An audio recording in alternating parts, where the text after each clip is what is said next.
You'll see at the top that over the last, is management the same as leadership? Some people believe it is. Many people believe it is not. And those who believe it is not tend to function differently in organizations.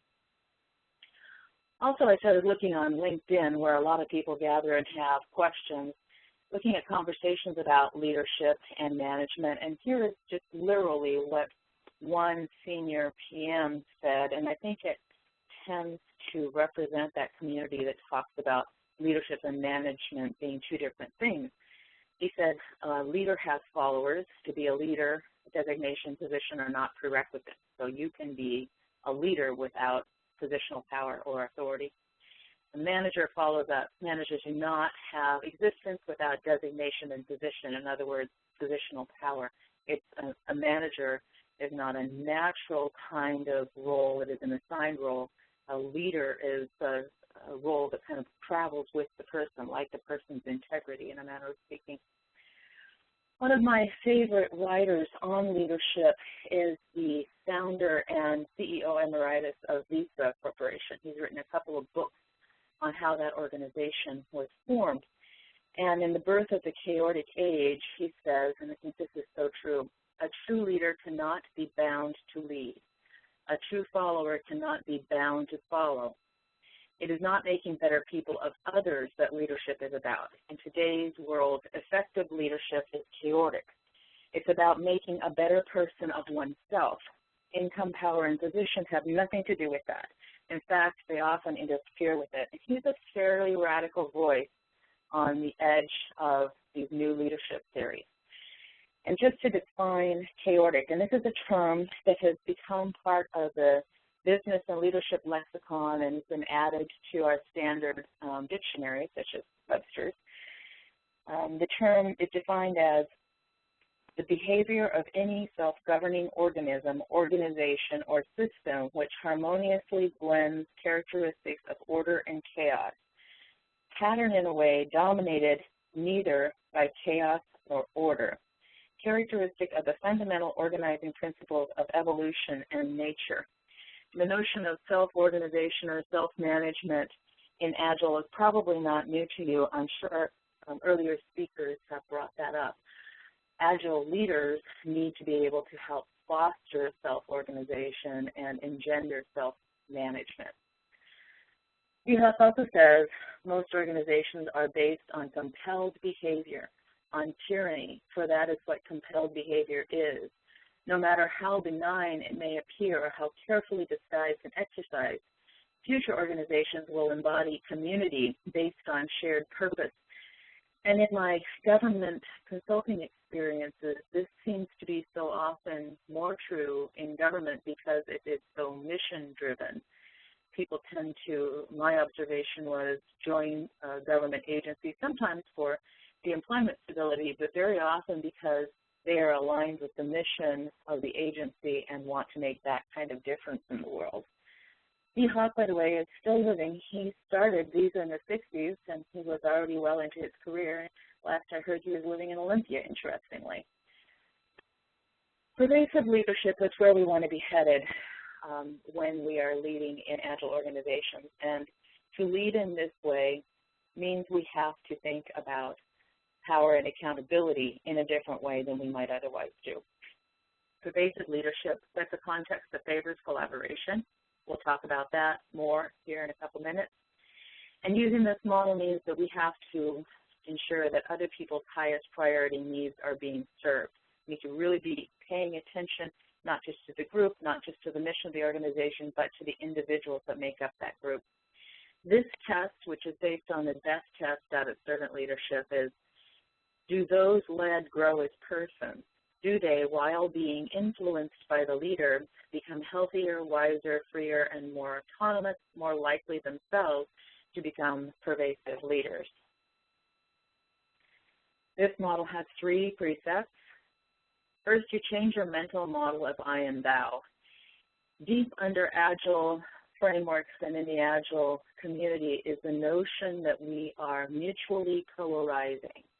I cause you to come into being, and you cause me to come into being. And the closer we are in relationships, the more that tends to be true. We are influenced by each other's views of ourselves and the other, and how we treat each other, and how we see the place of the other in our shared sphere.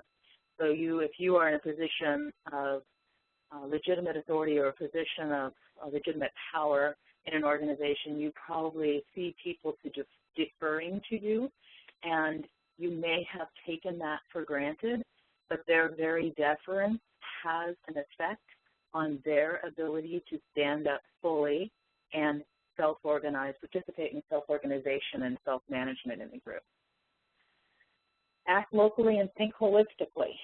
So that means when we are solving problems and working with others to solve problems in our local community or work group, we're also thinking about how this affects the larger community, whether it is the unit itself or the agency or even all of Washington State or all of the world. When we're solving problems locally, we're having an effect. You've probably heard of the butterfly effect. We're having an effect in the world around us, and we are mindful of that and know that when we are doing good or ill locally, we are very likely spreading good or ill beyond our group and our actions. And then enact empathic stewardship. I would expect that there's been some talk of stewardship to date, and also probably just in your culture. I know stewardship tends to be an aspect of the government employment culture as a whole and the agencies I've been in. What we're talking about here is that stewardship is about using all resources appropriately, not just financial, but the energy of human beings, all the resources of the organization. At the same time, that doesn't mean that for the interest, in order to meet the interests of one person, we can forget about the larger community. So sometimes when we are enacting empathetic stewardship, that means that people may need to move beyond the work group or find a new career horizon, whatever it's going to take, so that the whole local human system and the broader human system can function effectively. And when we're participating in these kinds of activities, which tend to be in the purview of leaders, we're keeping in mind the effect on the individual who, for some reason, may not be able to gain the skills or be misaligned with the mission or whatever it is. So 3 basic precepts. Now here is a big picture that we're going to talk about in more detail going forward. We see pervasive leadership in the middle here. It's based on chaotic leadership, personal leadership, servant leadership, or stewardship. It stands on facilitative leadership, which has all of these kinds of little red skills that enact stewardship, pervasive leadership. I was just hearing some background noise there. I hope everything's okay. It also is influenced by positive psychology and coaching skills, which help us to do the necessary organizational learning to self-organize and grow as a group, and applied existentialism, which has a lot to do with accountability and our sense of where we are in the world. Do we have any questions at this point? Okay, I'm going to... We don't have any queued up, but I'm curious what applied existentialism is. Mm-hmm. So existentialism is a philosophy that helps us. It's been around since the early 20th century. Some famous existentialists would be people like Sartre and Simone de Beauvoir. It helps us. It has practices and principles that help us essentially make a sense of meaning for our lives in a meaningless and apparently meaningless and chaotic world. It also helps us understand that we create our reality, and how we are in the world is within our control, and what happens to us isn't always in our control, but how we are is, how we respond is. Does that help? Absolutely, thank you. Now, what the pervasive leader is trying to do and how the power piece comes in has some grounding in the Thomas Kilmann conflict modes. When we are engaging in and resolving conflict, we are often negotiating power. You may have come across the Thomas Kilmann conflict modes before. This model has been around since the 1960s. It is the most commonly used conflict model, and there's an inventory, the Thomas conflict mode, TKI, Thomas conflict modes inventory, that is used in a lot of conflict training. Whoops, we want to go back. And you see it has 5 modes. Down here we have a cooperativeness scale, and here we have an assertiveness scale. Assertiveness often related to power. Up here we see we have competing and collaborating. Down here we have avoiding and accommodating. The 2 guys who put this model together say that all of these modes are appropriate and useful depending on the context that you perceive yourself to be in. Sometimes the rules say compete, but we are living in a cradle-to-grave kind of competing culture, so we can think we need to compete when really we don't need to compete. Thomas and Kilmann's research shows that the American culture tends to be very avoidant, particularly organizational culture tends to be avoidant. And for people who are down here in the avoidant space, people who are strong collaborators, highly assertive, can look scary like competitors, when really what these people are trying to do is make sure everyone gets the most. Agile likes to live up here. If you do any reading in Agile, you'll hear about collaboration in many different ways. There's a book by a woman named Jean Tabaka called Collaboration Explained, and she says at one point in the book not to use any of the other modes. That's not what the research says. We want to favor collaboration. See, my cursor keeps disappearing. We want to favor collaboration, but there can be appropriate times to use these other modes. And what the pervasive leader is constantly trying to do is to model collaborative style and help the group move to this space, build the skills to move to this space. True collaboration is the co-creation of a shared work product from the Thomas and Kilmann perspective. It results in a better quality work product because decisions are reached in an egalitarian manner using the best the entire team has to offer. We are listening to each other's interests and needs. We are looking at the issues we're trying to address, and we're coming up with a solution that gets the most for everyone. In this way, we stay away from positions, what some people will call the solution that they walk into the room with. We stay away from positions, and we are looking at the best outcome for everyone, including the stakeholders we're trying to serve. It utilizes the best skills and resources that everyone brings to the project, and the pervasive leader needs to have those facilitative leadership skills to facilitate conversations, make data very obvious for the group, be able to draw diagrams on whiteboards and that kind of thing, take good notes that help the team see what they seem to be saying and reflect upon it, that kind of thing. And it's fostered by a dialogic mindset rather than a debate mindset.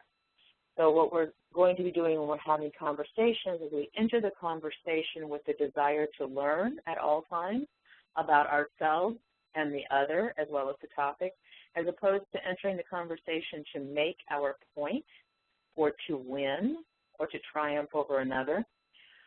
One of the most challenging roles that a leader can deal with in this kind of context is the person who identifies themselves as the devil's advocate, because they can be looking like they're just trying to pick things apart and assert their position, but sometimes they really are a friend to the work group because they help the work group think things through.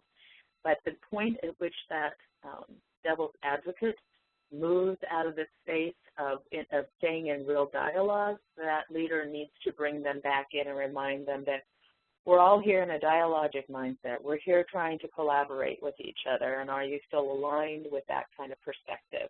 It's fine to be very assertive in your conversation, but competing is different than collaborating. So as I was saying earlier, it's also supported by a set of facilitative interpersonal skills. I have 13 years experience as a court-based mediator, and a mediation is a facilitated conversation. And this experience has helped me tremendously in modeling these skills in high-conflict work groups. There's something about my consultancy that I tend to do a lot of turnarounds of either teams or projects. I'm willing to walk into a highly conflicted team or a very red project and deal with the pain there that I guess a lot of people aren't willing to. So using those mediator skills constantly means that I'm trying to bring people together in productive conversation.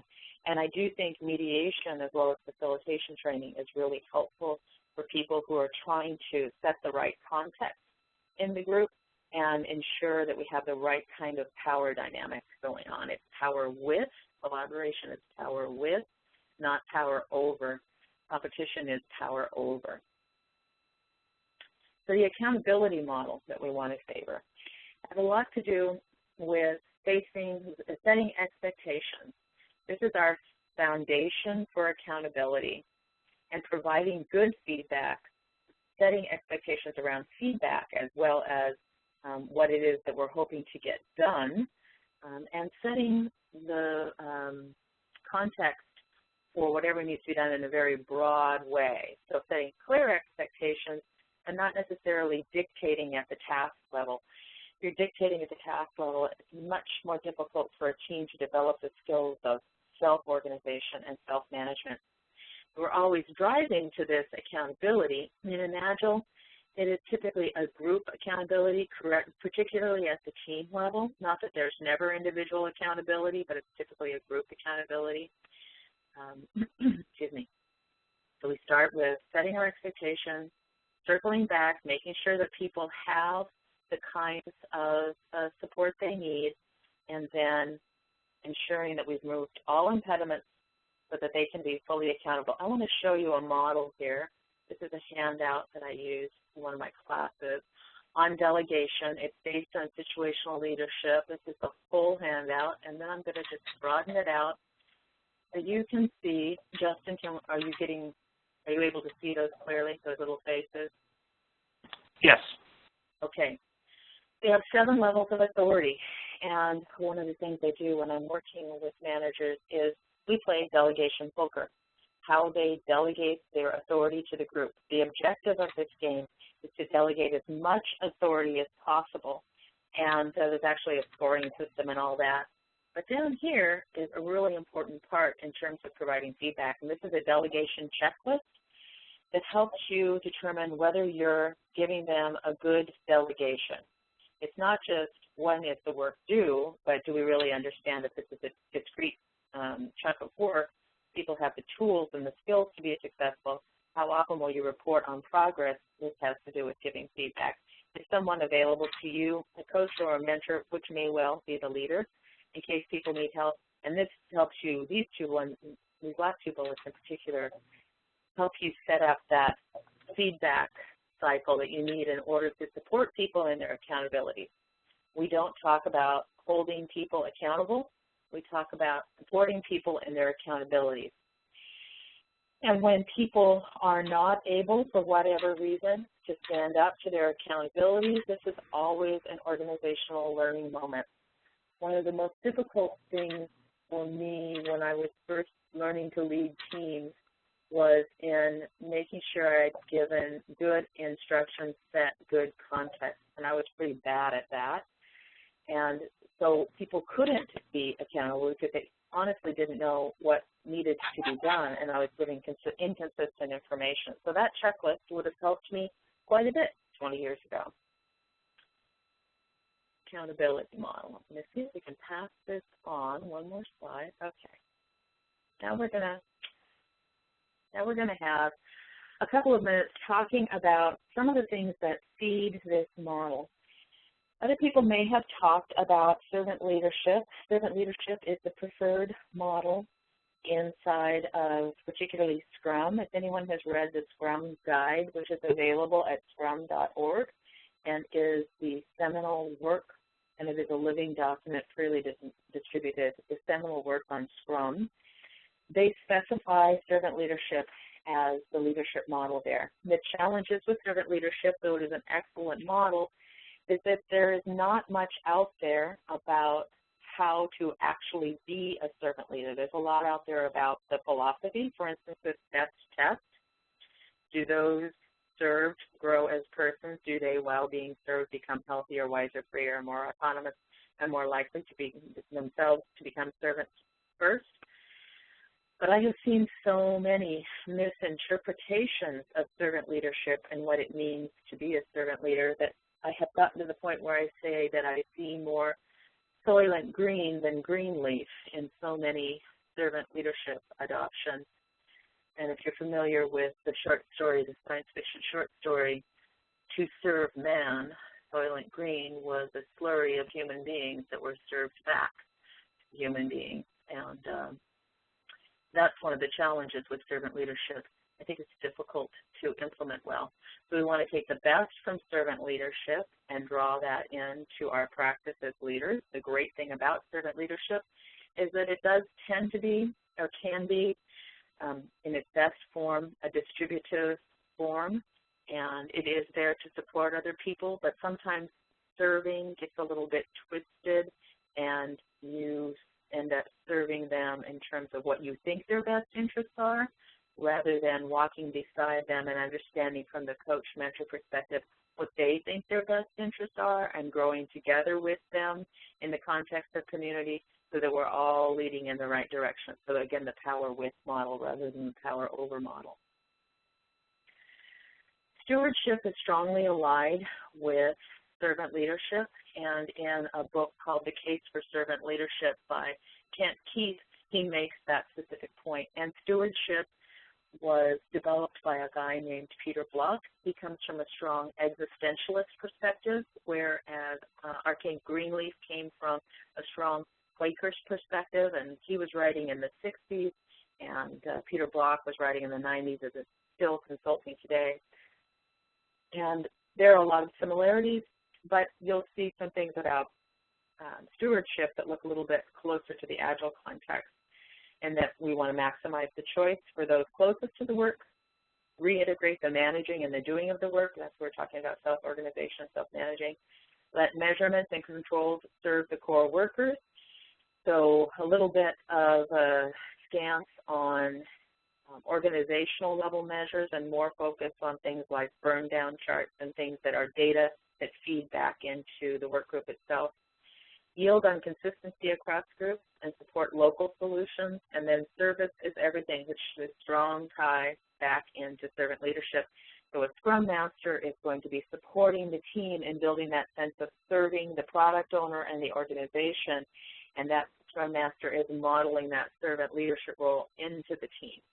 As the team gets stronger in doing Scrum, it needs less of a Scrum Master. The last three principles on stewardship that we apply in pervasive leadership in setting this new approach to power and accountability is we want to de-glorify management as a job title and demystify the staff functions. Those are the specialized supporting functions like IT and HR and org development and that sort of thing. In secrecy, we want transparency and openness as even a Scrum value. Demand a promise, that's your commitment, whether it's at your sprint level or your commitment for your release, and then redistribute wealth, which may be the most difficult principle for a lot of people to encounter, because Block is really talking about if we're in a power with situation, the whole compensation model that we see in most organizations come into question. So personal leadership also drives pervasive leadership. As you might suspect, our individual integrity is related to accountability. Personal leadership is an area of study in leadership. Several different authors write on it. One of them is Fluker, and he says character is an adventure of sorts, a quest for unity of self and consciousness, more like a prize or goal that is sought. We define integrity as discerning what is right and wrong, acting on what you have discerned even at personal cost, and saying openly that you are acting on your understanding of right and wrong. So if this starts happening in a work group, a leader can really have their hands full because people are now doing their own thinking rather than letting someone else do the thinking for them, and they're trying to work through their own values and apply their own sense of integrity to their workplace rather than adopt the values of the organization. They're trying to figure out if they align with them, where they don't align with them, where they need to speak up. So pervasive leaders define boundaries, not solutions. If you were teaching a kid to drive a car, what's most important when they're first learning to back into the garage? That they back in a certain way at a certain speed, or that they recognize the height and width of the garage doors and don't knock off any paint or the rearview mirror. Probably if you give them the second set of guidelines, they'll be a little bit less stressed out, and they may come up with some really different solutions for getting that car in the garage while meeting those expectations than you might have been able to communicate to them. And for people who are using this approach to power and accountability, these pervasive leaders, when they first start doing this, they learn a lot about their own accuracy of communication, and they have some scary moments when people come up with solutions that meet the needs that are not the solution they might have tried, but still it's the solution that meets the need. We don't define behavior, but we teach about better decision making, and this is really powerful because when you're not there, what do they do? And suppose a critical issue comes up and you're not there. Do they stop and wait? Do they make the best decision they know how? And is that the best decision for the organization? You're constantly having to help them understand the context and good decision-making skills within the organization. So pervasive leadership is informed by positive psychology, which supports organizational learning. We've already talked about existentialism a little bit, and new science, which comes out of quantum physics and biology.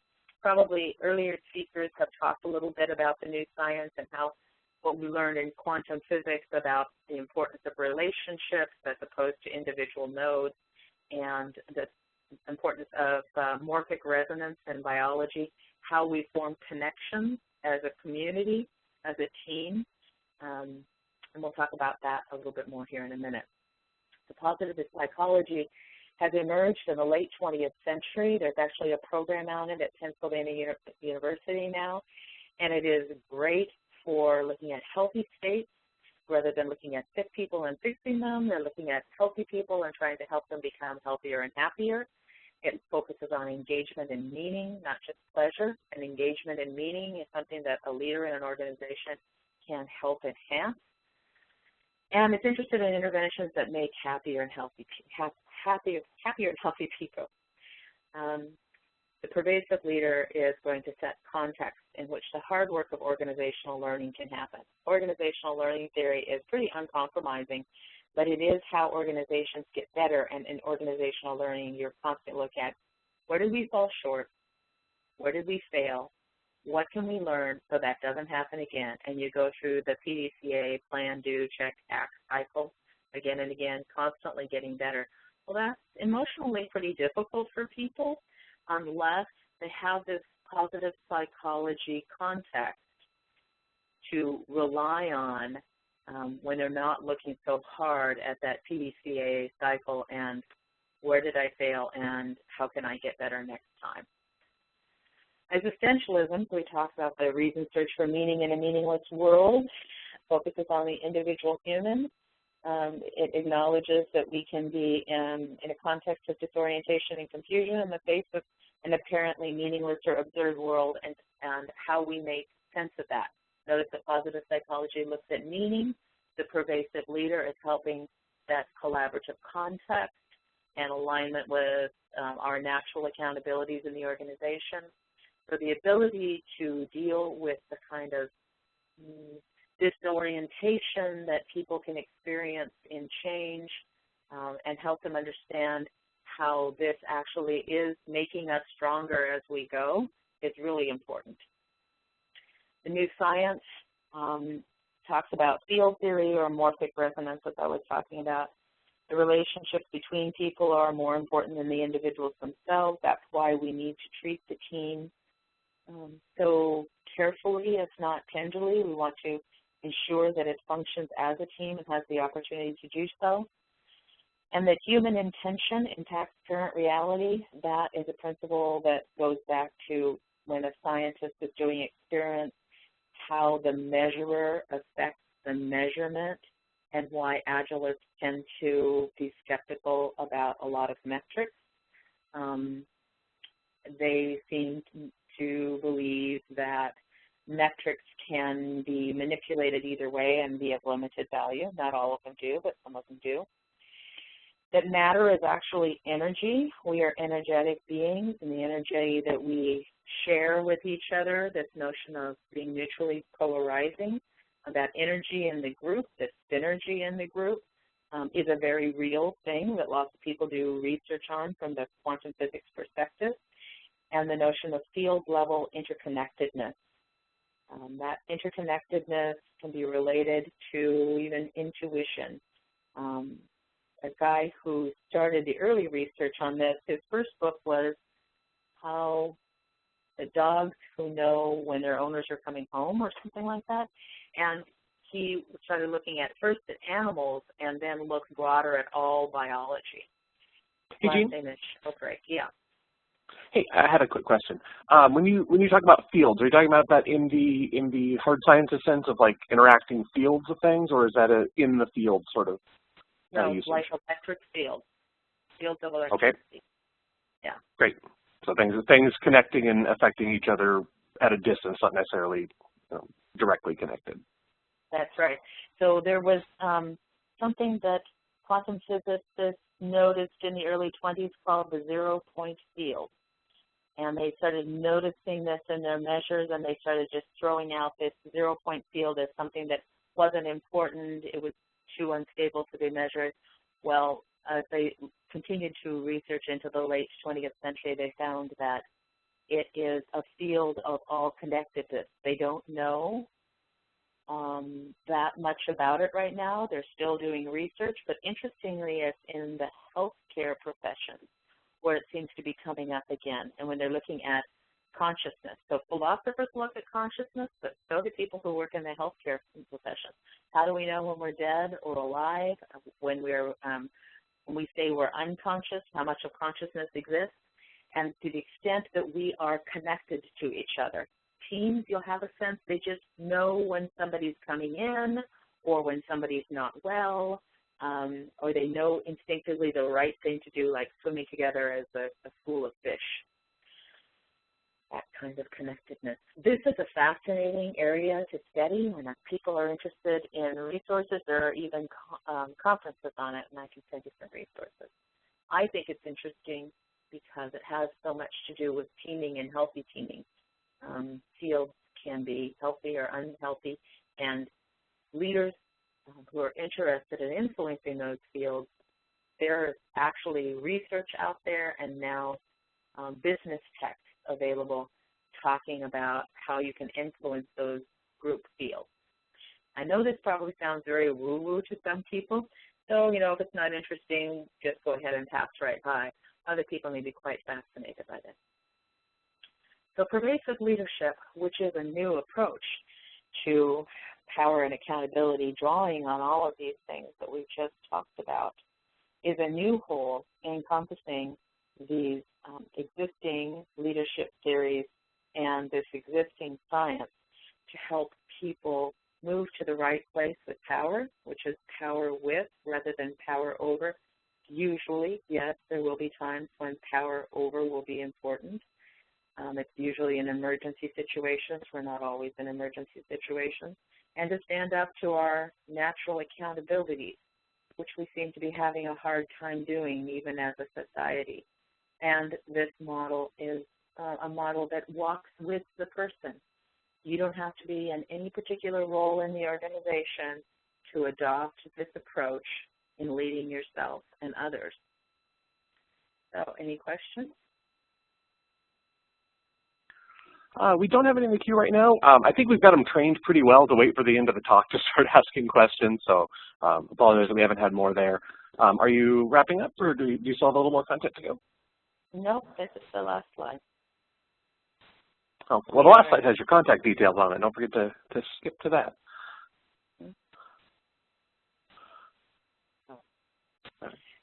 So was All right. this shocking news to attendees, or? It was definitely a different perspective than we've had. I've always been fascinated by the fact that, you know, some of the same patterns that you see in the subatomic world affect human societies too. That's always been a fascinating topic for me personally. Mm-hmm. I can say that I actually use all of this in my work, and particularly in turnaround situations. People respond well and quickly when you encounter power and accountability this way. I do get feedback that I look initially scary, but I am a strong collaborator, and I'm kind of like a fireman. Somebody asked me about a year ago, and I was very surprised once the question was asked that had never been asked before. She said, "Do you like coming onto these projects where people are fighting, everything's going wrong, we're behind schedule?" My first thought was no, but the answer is yes. And she wanted a yes or a no. And it was really that I'm more of a fireman than an arsonist.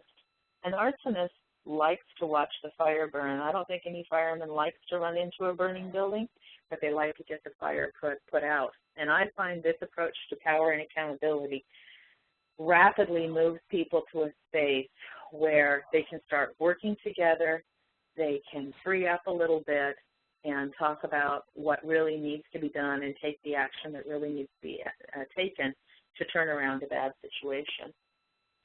Part of the secret, I think, is putting yourself in the soup. Okay. So we are looking for questions from the audience right now. We have a couple in the queue. Kimberly asks, are we able to get this PowerPoint? Absolutely. Jean has already sent me the PowerPoint. I just need to post it up on our website. And then we also had more of a question for you, Jean. Kate asks, you've presented a very powerful message here with a lot of moving parts. Is there a starting point for those who want to wade into this type of leadership perspective and approach? You know, maybe the most interesting place to start, depending on who you are, right? I don't know you, Kate, but I would say get hold of a copy of the Thomas Tillman inventory and take it yourself. You might be able to get it on Amazon. You can get it from Consulting Psychologist Press. If you have no luck there, contact me, and I have the ability to administer it online. And get your own results and start thinking about what those say about you. And just reading that booklet gives you a nice grounding in this approach to collaboration. Start getting some feedback about how you are perceived. You might also take a look at Facilitative Leadership by Steve Riley, which is a very small book, which looks at that accountability model in a really simple way. I've used it with a lot of different management groups. And start asking yourself, so how do I actually use accountability? Am I running around holding people accountable? And most interestingly, am I holding myself accountable? If I'm running around and holding others accountable, that might be a clue that we need to have a shift in perspective. Okay. So keeping with the topic of the intersection of physics and the social sciences here, how, as a person in an organization that doesn't have traditional power, where do you find your fulcrum? How do you start to be able to exercise this power of connectedness and social networks when you don't have traditional power in the organization already? Many people are in that situation, which does not keep them from being powerful people. Several years ago, I was leading a troubled project in a state government agency, and the head of the project management community of excellence and I were having a meeting, and I was asking him to deliver a very unpopular message. And I said, I realize this may put you in a disempowered position. And he thumped his chest 2 or 3 times, and he said, I have all the power I need right in here. Well, there's no better example of what I'm talking about there. You start with yourself. And we all get in a situation, you know, when you're trying to cause a change or trying to recover from a difficult situation, dealing with bad news, or you've realized you've made a mistake and you have to step up to it. You know, it happens to me as well. Certainly it's happened a few times this week. Have that moment. It was just a little bit scary. You maybe feel like a small child again. You're afraid you're going to get in trouble. But when you get on the other side of that, that's where the power is. And Peter Block talks about that a lot in a book called Freedom and Accountability at Work. We get through that anxiety, and it is fuel, and that fuel is converted to personal power. I hope that helps. If not, ask another question. Okay. So everybody, we still have time for a few more questions. We're starting to run a little low in the question queue here. So I just wanted to remind everybody you can submit your questions anytime via the private chat to me, Justin Burns, and I will pass those on to Jean. So when you take away the traditional leadership at the top of this, how do you avoid it becoming paralyzed with indecision? How do you avoid death by committee? Could you say that again? The last bit was a little garbled for me. How do you avoid death by committee when you take away the central leadership and essentially it's a role that anyone can choose to step up into if they're willing to take on that servant role? How do you deal with the conflicts there without the clear decision-making capability, I guess? So Agile groups tend to naturally create working agreements. If they don't have them when they start, they quickly realize they need them.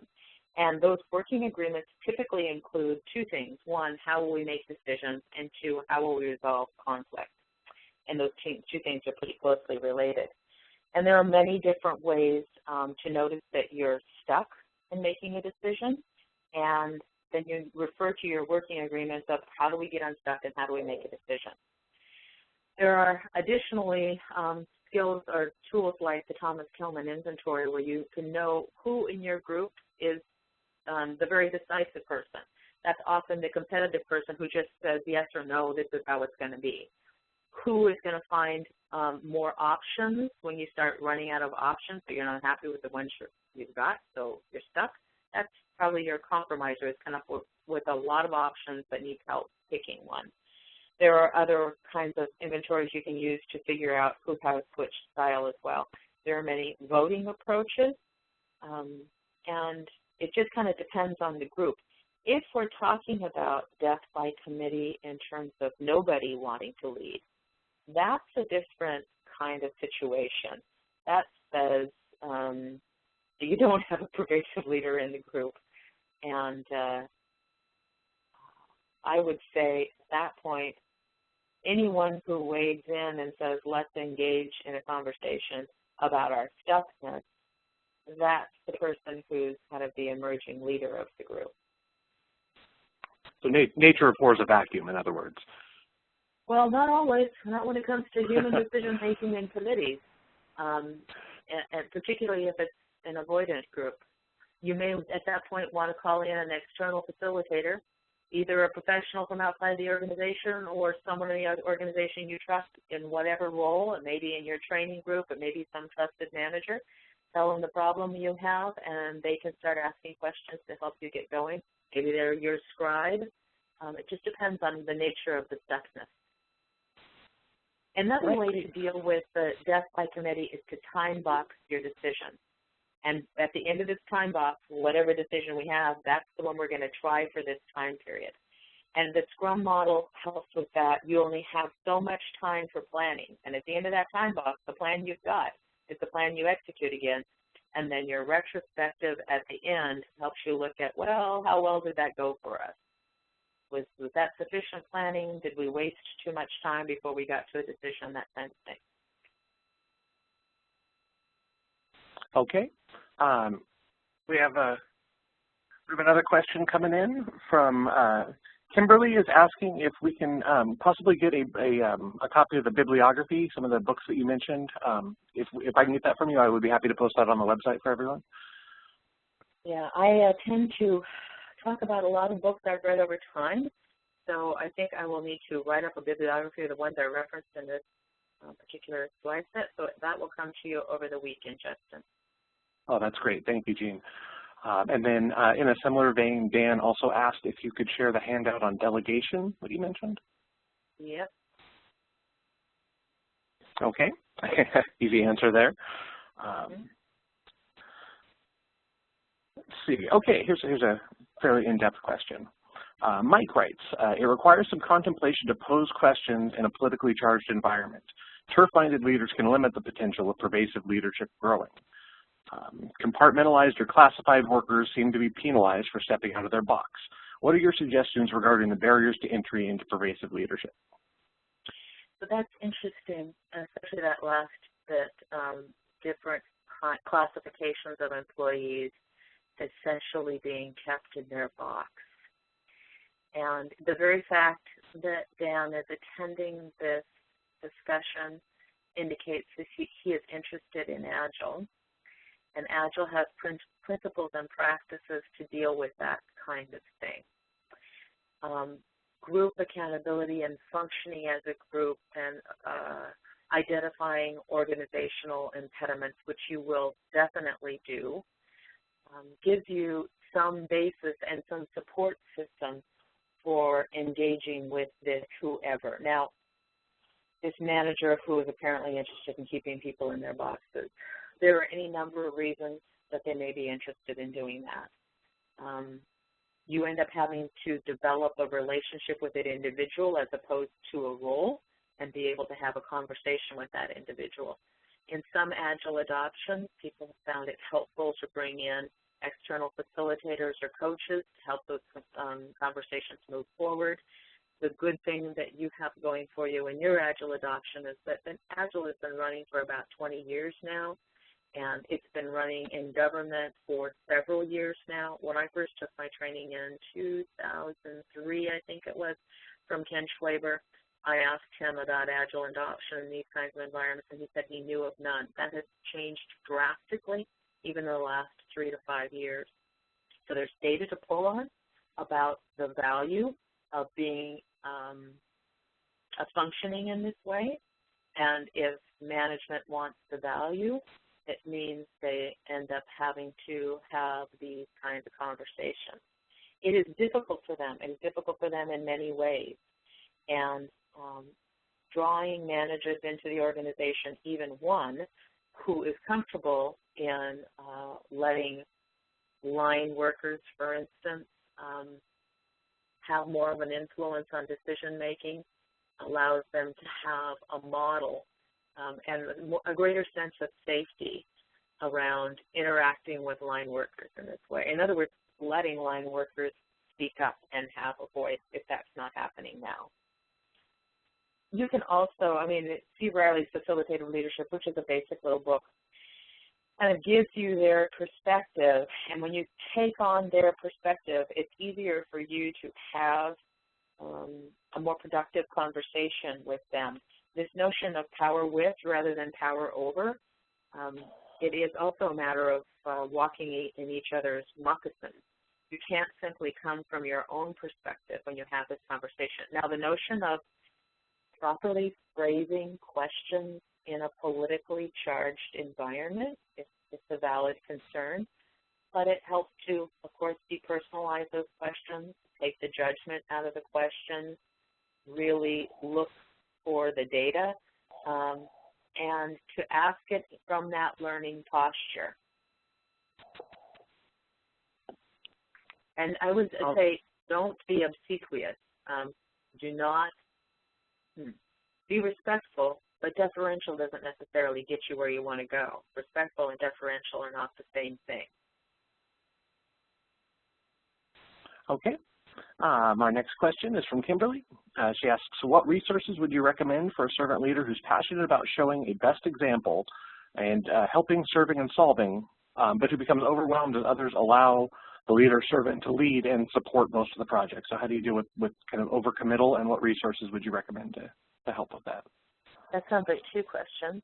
So the first one is, what's the resource? And I'm surprised how many people haven't read the seminal essay by R.K. Greenleaf called The Servant as Leader.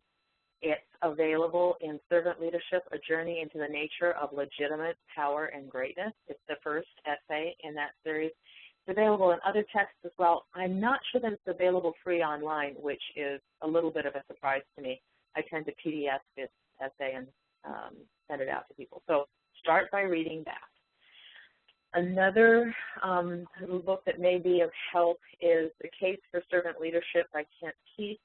This comes from the Greenleaf Center for Servant Leadership, and you can go up to the Greenleaf Center site. There are a lot of resources available there.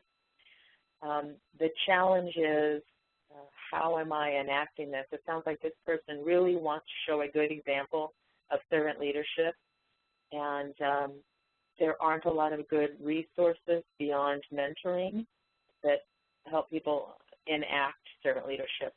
You could read the book that actually inspired R.K. Greenleaf to create this model. He created this model after many years of experience in large, complex organizations. And the book he was reading was by Herman Hesse. It's a little book, and it's called The Journey to the East. Trying to look for a copy on the shelf. It's a piece of magical realism, I would say, and a pretty quick read. It does require a little bit of a leap of faith, but it is a very clear example of what it means to be a servant leader. So I would say the book that inspired him, read that and read his first essay. And that will ground you better than a lot of people are grounded in servant leadership, and then wander around on the Greenleaf site.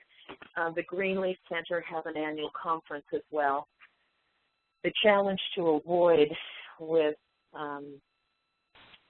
servant leadership is serving people in their best interest, whether or not they think it is their best interest. That's the trap. Oh, I think there was also the question about how do you do this with little time.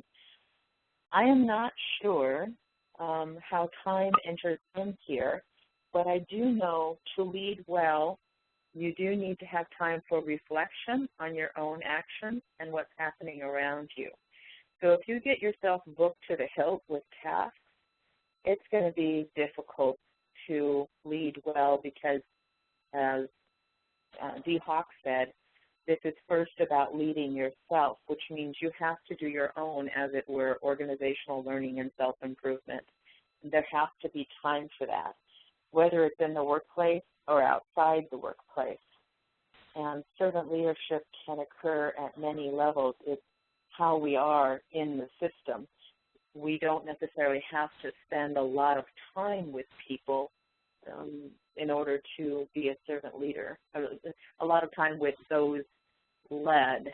And we do have to set the right tone and walk the right walk. All right, thanks a lot for that answer. We just have one more question in the queue here, and I know you said you need to go right at 12, so I don't want to make you late.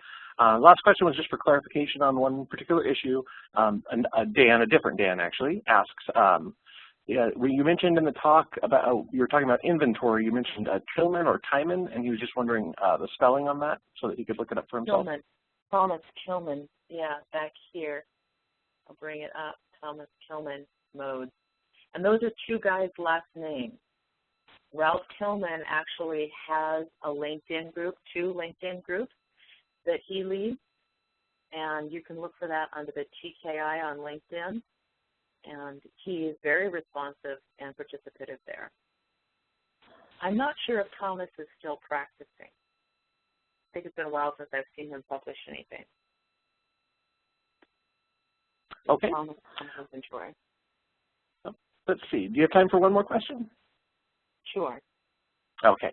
Mike asks, do you find that pervasive leadership leads to more stability or higher turnover in government agencies as people may grow out of their prior leadership roles?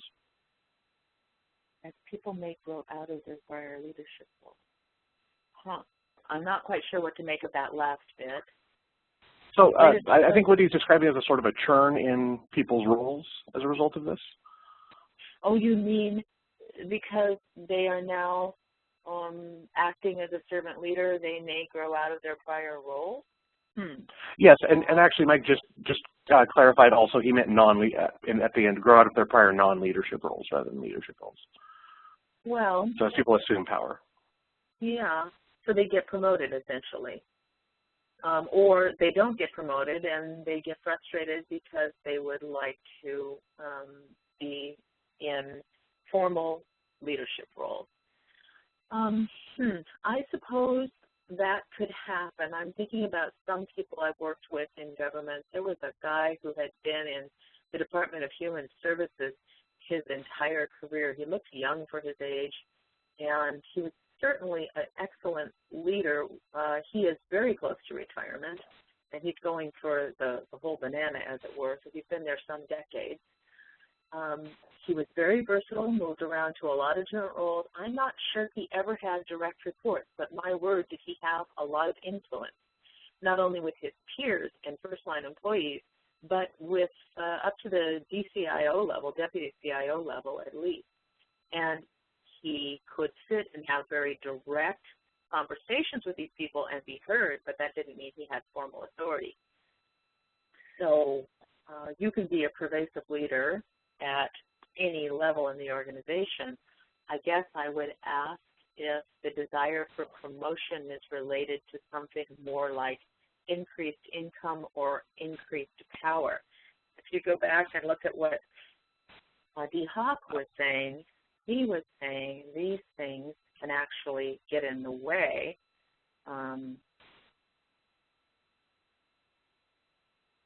Yes, income, power, and position have nothing to do with that. In fact, they often interfere with it. If you read D. Hawk's book, The Birth of the Chaotic Age, he talks about his background and the kinds of trouble he got himself in early on and the opportunity that came to him in starting Visa. And he is constantly eschewing income, power, and position, so sometimes it ends up being conferred upon him. Influence and positional power are two different things, and influence can sometimes trump positional power. So why are you wanting to use this leadership model? I guess you got to ask what your motivations are. But yes, as the organization sees that you have the ability to lead, they may well want to promote you, and so that would cause a certain kind of turnover. I can't imagine that it would be a bad kind, unless you decide you're so frustrated because the organization is not aligned with this model and you want it to completely align with this model that you leave the organization. I'm not sure that's a bad thing. All right. Well, Jean, I want to be respectful of your time here. Thank you so much for joining us today. And thank you all for your questions. If you have follow-on questions, go ahead and send them to Justin. I can take a little time to respond, and he can pass those. He has the PDF. I will send the handout, and the bibliography will have to come over the weekend. Great. Yep, I will be sure to get all that posted so that everybody, you mentioned so many great resources today. It would be a shame to not make a permanent record of that for everyone here. So I just wanted to let everyone know we're taking a break next week. There will not be an Agile Friday. On June 6th, we'll have a speaker from Computech talking about some Agile project, but we do not have the details on that yet, so I will post that along with the meeting information as soon as it's available. I wanted to remind everybody again, our Agile community is really taking off and we want you to be a part of it. We're using an enterprise social network platform called Yammer from Microsoft, and we'll be using it to host discussions, links, and information about other Agile events that you might find interesting. To join this or any of our other communities, we've got a couple others for development and innovation, and we're also looking for ideas for new communities all the time. You can get a link to any of our communities at ocio.wa.gov/communities. You can also find out what's coming up and view previously recorded webinars at ocio.wa.gov/Agile-Fridays. Again, big thanks to Jean, AzureGate Consulting, and Results Washington for helping to make Agile Fridays a success. Thanks everybody for joining us. Have a great weekend, and we'll see you next time.